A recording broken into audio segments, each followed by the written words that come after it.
Lockdown से पहले गीता के घर का नजारा कुछ ऐसा था कि रोहन ऑफिस जाता था और शिविन स्कूल।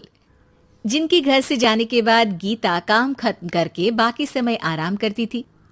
लेकिन लॉकडाउन के बाद ऑफिस और स्कूल घर में ही खुल गए और इससे गीता का हाल वो तो आपको देखने में ही मजा आएगा।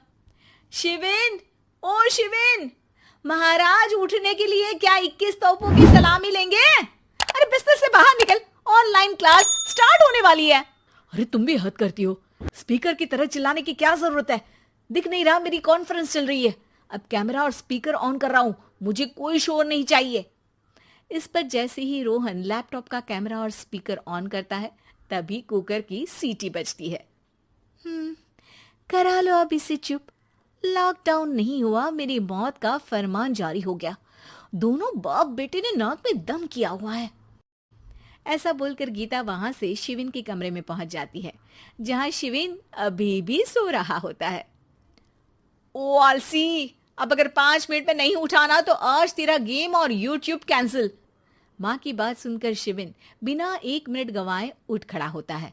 उठ गया, अभी नहाकर भी आता हूँ। ये नाटक कहीं और, मुंह पर गीला कपड़ा मार और पढ़ने बैठ। शिविन की ऑनलाइन क्लास स्टार्ट हो जाती है, जिस पर गीता उसे वहां बिठाकर रसोई में चली जाती है। थोड़ी देर में उसे कमरे से कुछ आवाज सुनाई देती है, जिसे सुनकर वो कमरे में वापस आती है। हाय राम, तुझे क्लास अटेंड करने के लिए बोला था, कैमरा ऑफ करके बिस्तर पर नाचने के लिए नहीं बोला था। मम्मी मुझे कुछ समझ नहीं आ रहा, आप बाद में पढ़ा देना ना, वैसे भी अटेंडेंस तो लगी गई है। हाँ हाँ बेटा, जरूर बन जा। तू अभी से हम सबका बाप बन जा। अरे नहीं मतलब कहाँ से लाते हो इतना दिमाग, और पढ़ाई करते हुए ये चला कहाँ जाता है? नाइस क्वेश्चन, दिमाग से पूछकर बता दूंगा। शिविन की बातों से परेशान होकर गीता उसे मारने के लिए जैसे ही आगे बढ़ती है तभी वो कमरे से बाहर भाग जाता है। अब शिविन आगे आगे और गीता हाथ में चप्पल पकड़े उसके पीछे पीछे पूरे घर में दोनों घूम रहे होते हैं।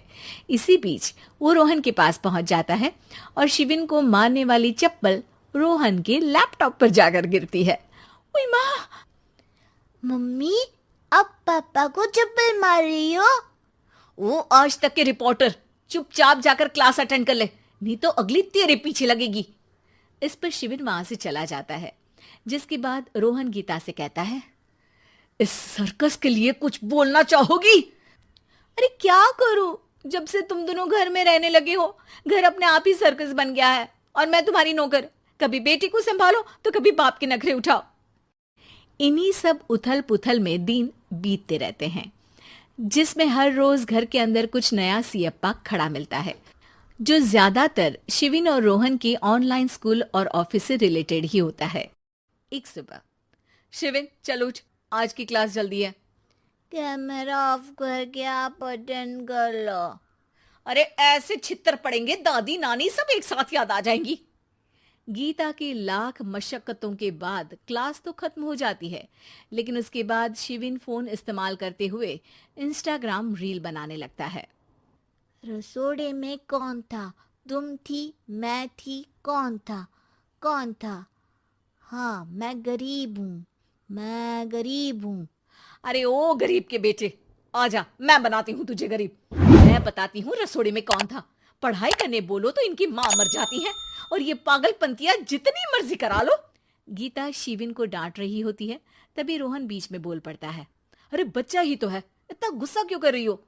बेटे का साथ देने की इसी एक कोशिश में अब शिविन के साथ साथ रोहन भी गीता के गुस्से की सूली पर चढ़ जाता है।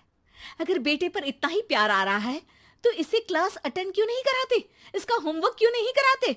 उस समय तो बहुत जल्दी मीटिंग आ जाती है, वो काम मैं करूं और यहाँ इस बेफिजुली की चीज में तरफदारी करके बन जाओ महान। हे भगवान, कोई तो इनके ऑफिस और स्कूल खुलवाओ, मैं इन्हें और घर में नहीं सह सकती। अरे कुछ और मांग लेती, क्योंकि तुम्हारी ये विश इस साल तो पूरी होने से रही, कोरोना। हाय नास बेटे ने जिंदगी ही बर्बाद कर दी। खाए कोई पचाए कोई, कल मुझे चुन चुन कर सबको मेरी बद्दुआ लगेगी। उन्होंने दुनिया का और इन बाप बेटे दोनों ने मेरा जीना मुश्किल कर दिया।